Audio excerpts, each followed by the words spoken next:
আমরা Tripura commission for protection of child rights মানে ত্রিপুরা রাজ্য শিশু সুরক্ষা অধিকার কমিশন থেকে আমি চেয়ারপারসন জয়ন্তী দেববর্মা এবং আমার মেম্বার্সরা আছেন।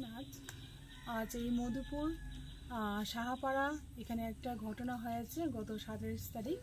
তো এখানে পক্সো একটা কেস হয়েছে। এই পক্সো কেসে একটা ছোট্ট নাবালিকা মেয়ে নির্যাতিত হয়েছে, যৌন নির্যাতিত হয়েছে।